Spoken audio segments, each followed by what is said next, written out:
Hey there guys, my name is Rick Utzer here and welcome to Airgun Expo 2022.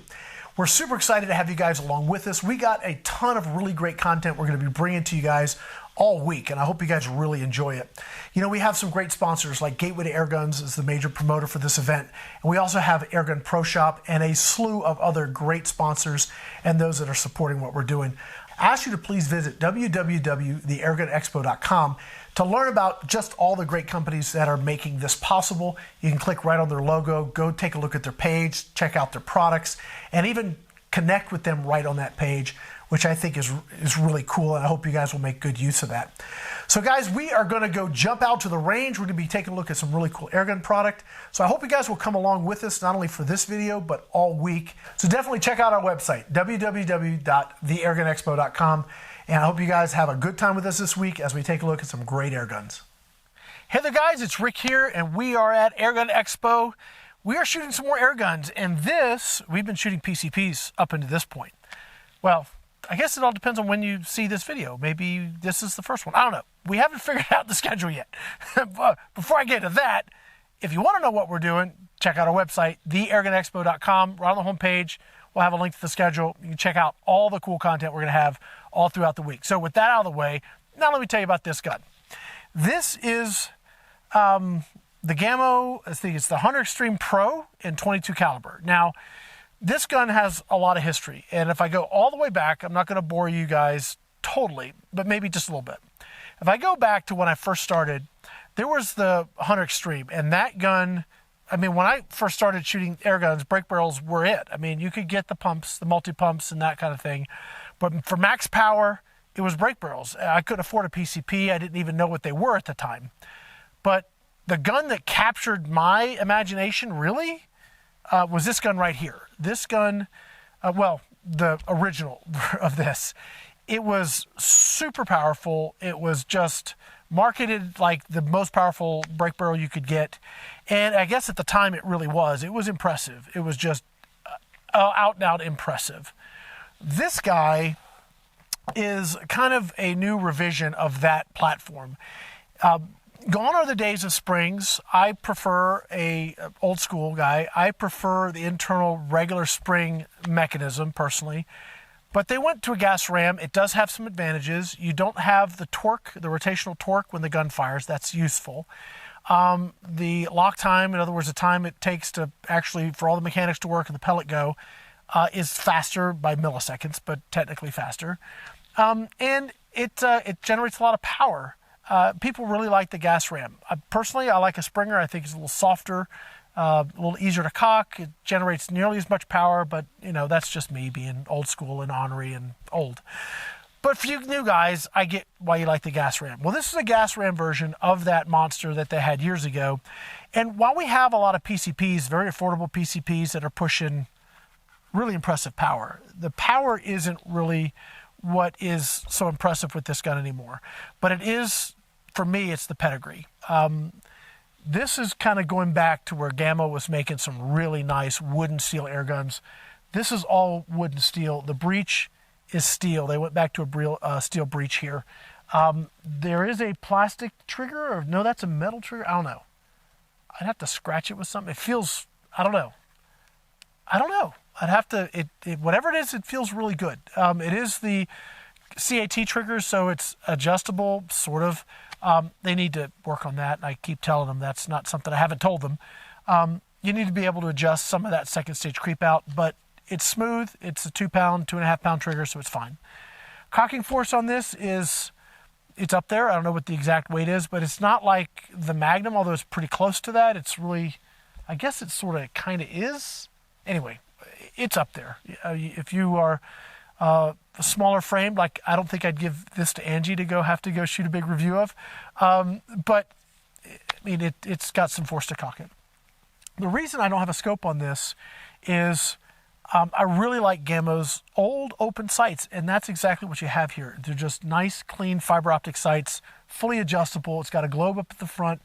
The fiber optic sights are very fine and very precise. I have terrible eyesight, but I can operate, at least be somewhat functional with this. What we're going to do today with this gun, kind of as a demo, is because we have a review of this. We're going to be working with this, more review stuff You can check that out at our grip review channel, which is the Gateway to Airguns review program. All of those links, actually links to anything, will be in the video description. But we're going to just do a little fun shooting with this. I've got the 1813s here, and I've got some targets from Bullfrog Targets, and it starts with a disc about like this and goes down to like, I don't know, I can barely see the doggone thing. We're at about 22 yards. If I can hit that little one, I'll just call it a day, because I don't think I can hit it with open sights, but I'm gonna try. And if that works well, I have something else I want to try, but I'll save that for later. If it doesn't work well, then never mind what I just said. We're just gonna skip to the end of this video. Anyway, let's go ahead and do some shooting now. Unlike the Gamo Swarm, you do have to manually load this. Again, we're going back to like old school stuff. Doesn't bother me. I do really like the Swarm system, but on a gun like this, I like the nostalgia of it. Okay, so we're going to start with the big target and work our way down. Just open sights here. And I guess I haven't sighted this in a while. Let's try again. I might have been shooting this with red fires, so I may ask somebody to go grab me a tin of red fires while I play with this a little bit. And then if that's the case, we'll switch out to the red fires.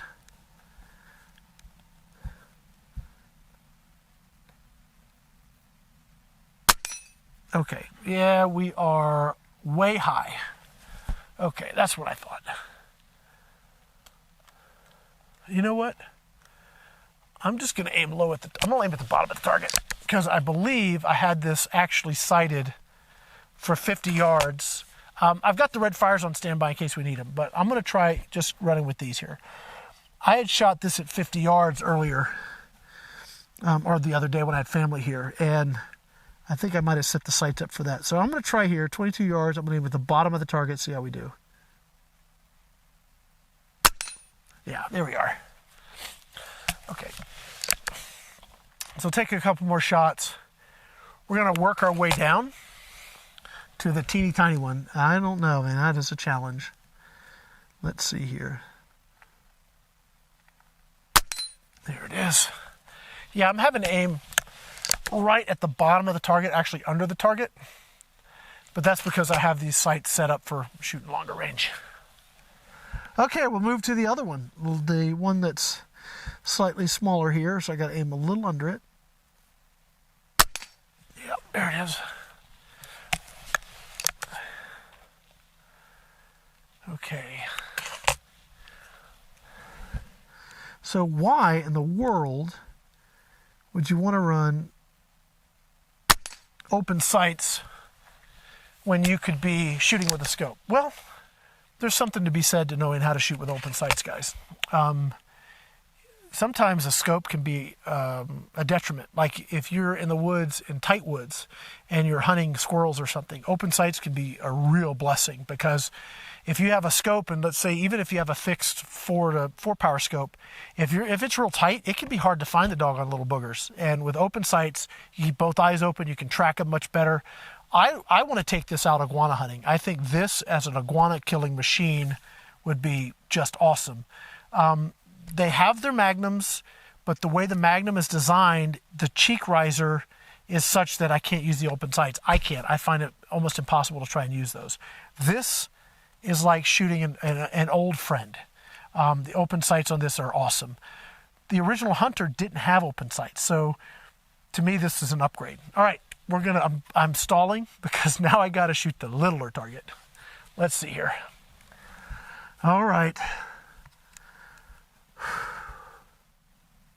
I need a tag team. I need somebody else to come shoot this. All right, and okay, that was pretty good. That's pretty cool. That makes me happy. I don't know what size that target is, but it's small, and I can't hardly see the doggone thing. I'll try again. Do I dare? I don't know. There it is. Okay. All right. This is the challenge right here. Can I hit the niblet of a target? Let's see.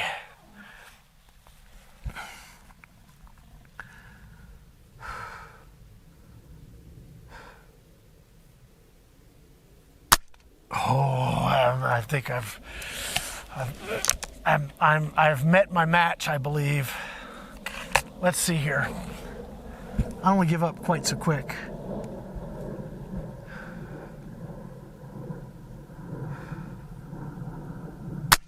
There it is. That is pretty awesome, guys. Open sights, old school air gunning. If you want to talk about energy, we're at 4,600, 4,500 feet here. So it's not going to do what it does at sea level, but we're close to, I think if I was looking at energy, we're at 27, 28 foot-pounds here. So when you translate that into sea level, you're close to 30 foot-pounds with this gun. This is just old school fun. Now, because that worked, I'm going to try and shoot 50 yards. So we're going to move that camera and try and get set up for me to try this at 50 yards and see how we do. So stay with us. We'll be right back. Okay, so we've reset the cameras. The far camera is looking at a target. It's our quadrant target we used last year, and it's at 50 yards. 50 yards with a break barrel is a stretch, just full stop. 50 yards with a break barrel with open sights, for me, it's more than a stretch, but we're going to try it. We were able to do it before. I was like shocked because I had some family over, and I told him to shoot the little spinners up close, and he's shooting. I'm like, what are you aiming for? And all of a sudden I hear this noise, and he's hitting the 50-yard target. I'm thinking, well, gosh, let's do that. So he had a lot of fun shooting the 50-yarder. So let's see if I can do it. I'm going to aim probably at the top of the target first shot. Let's just see where she lands. Went high. Okay. Dead center, but high. So I'm going to aim dead center of the target and see where she goes. All right, here we go.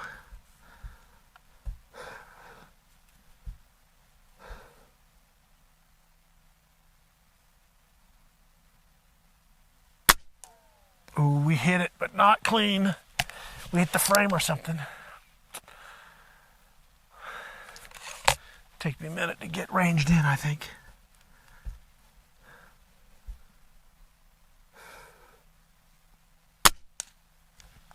I don't know what I hit. Couldn't see if I saw it. Didn't see anything move. Did you see something move? All right, let's try it again. It's all white. I need to paint the center like a little bit a different color, and I can't see anything but a white square down there. So let's see here. There it is. We've hit that solid. So guys, I mean, this is, I like guns like this personally. They may not be your cup of tea, but this is old school air gunning for me. This is what I kind of cut my teeth on, is this gun right here, or guns like this. I didn't have anything nearly this nice, so because it was guns like this. But this is just, it's really fun. All you need is some pellets and some elbow grease. And here we are, target shooting at 50 yards with open sights.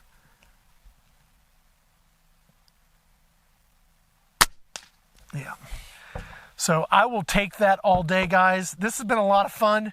We got more videos to shoot, so we're going to go grab some more guns and do some more shooting.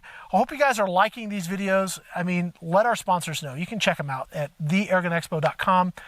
This was provided by Gamo, so thank you guys for supporting what we got going on here. And I want to say thank you to GTA, thank you to Airgun Pro Shop, because they're major sponsors this time around.